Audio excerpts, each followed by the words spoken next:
Hi అండి. Futures and options trading ఎవరైతే చేస్తున్నారో వాళ్ళ కోసం ఒక మంచి ఫీచర్ నేను చూశాను. సో, గత కొన్ని సంవత్సరాల్లో ఇలాంటి ఫీచర్ నాకెక్కడ కనపడలేదు. ఇదే మార్కెట్ వుల్ఫ్ అప్లికేషన్ వచ్చేసి. ఈ ఫీచర్ ఏంటి అంటే చూసుకోండి. ఒకసారి చూపిస్తాను.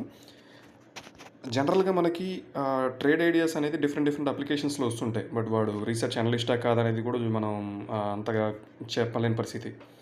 ఇక్కడ చూసుకుంటే గనక బ్రోకరేజ్ అప్లికేషన్ ఇదే అండ్ దీంట్లోనే ఈ ట్రేడ్ ఐడియాస్ ఇది చూసుకున్నట్లయితే కనుక డైరెక్ట్గా RA decides exit strategy for you research analyst అనమాట. ఎగ్జిట్ స్ట్రాటజీ పైన క్లిక్ చేసి రీసెర్చ్ అనలిస్ట్ యొక్క నెంబర్ కూడా చూపిస్తుంది. వ్యూ డీటెయిల్స్ కొడితే ఇంకా డీటెయిల్గా వెళ్ళచ్చు. నెక్స్ట్ ఇది చూసుకున్నట్లయితే కనుక ఇక్కడ బై రేంజ్ అని చెప్పేసి 120 to 130 ఈ బిట్వీన్లో ఉన్నప్పుడు మాత్రమే మీరు పే చేయండి అని చెప్పేసి చూపిస్తుంది. ఇన్వెస్ట్మెంట్ రిక్వైర్మెంట్ వచ్చేసి 1300 దీనికి, పర్టికులర్లీ ఈ ట్రేడ్ క్రూడ్ మెనీ అనే దానికి. సో ఈరోజు చూసుకున్నట్లయితే కనుక నిఫ్టీ పుట్ ఒకటి ఇచ్చారు అండ్ నిఫ్టీ పుట్ ఇంకొకటి ఇచ్చారు. ఈ రెండు కూడా ట్రాన్సాక్షన్స్ జరిగినాయి. జస్ట్ మనం ఏం చేయాలంటే కనుక వాళ్ళు ఇలా చెప్పినప్పుడు వ్యూ ట్రేడ్ అనేది హైలైట్ అవుతుంది ఆ పర్టికులర్ ఆ బ్రాకెట్లో ఉన్నప్పుడు.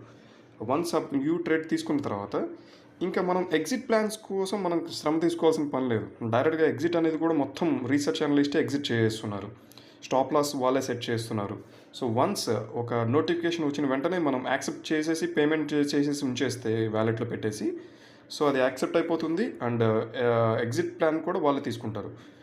ఈరోజు చూసుకున్నట్లయితే కనుక రెండు వచ్చాయి. 1732 ప్రాఫిట్ బుక్ చేశాము నిఫ్టీ పుట్ మీద, ఇలానే 9000 ఇన్వెస్ట్మెంట్ మీద 1174. ఎస్టర్డే చూసుకున్నట్లయితే కనుక ఒక లాస్ కూడా అంతే. స్టాప్ లాస్ కూడా మనం అసలు టెన్షన్ తీసుకునే పనే లేదు. స్టాప్ లాస్ కూడా సెట్ చేసేస్తుంది ఆటోమేషన్లోనే అండ్ ప్రాఫిట్ బుకింగ్ కూడా వాళ్ళే చేస్తున్నారు. Everything research analyst plus brokerage రెండు కంబైన్డ్ అయ్యి ఉండటం, ఇలాంటి ఫీచర్ నేను చాలా అప్లికేషన్స్ చూశాను కానీ ఇలాంటి కంబైన్డ్ ఫీచర్స్ ఎక్కడా లేదు. ఇది ఒక బెస్ట్ ఆఫ్ ద బెస్ట్ అని చెప్పేసి నాకు అనిపించింది. సో అందుకని మీ అందరితో షేర్ చేసుకుందామని ఇది పంపిస్తున్నాను.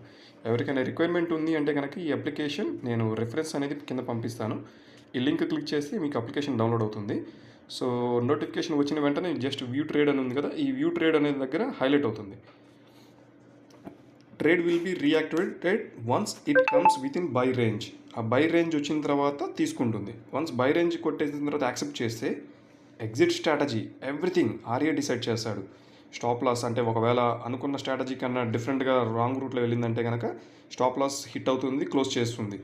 లేదు ప్రాఫిట్ అనేది ఇంకా పెరుగుతుంది అని అనుకుంటే కనుక ట్రయల్ ప్రాఫిట్ అనేది కూడా పెడతారు. లెట్స్ ఎగ్జాంపుల్ ₹1000 అస్యూమ్ చేసుకొని ప్రాఫిట్ పెట్టాడు అనుకుందాం. ₹1000 రీచ్ అవ్వగానే క్లోజ్ చేయడు, 1300 పెడతారు, అంటే ట్రయల్ ప్రాఫిట్ పెట్టేస్తారు. ఎవ్రీథింగ్ ఆటోమేషన్లోనే ఉంది. ఎగ్జిట్ అనేది అతనే ప్లాన్ చేశాడు.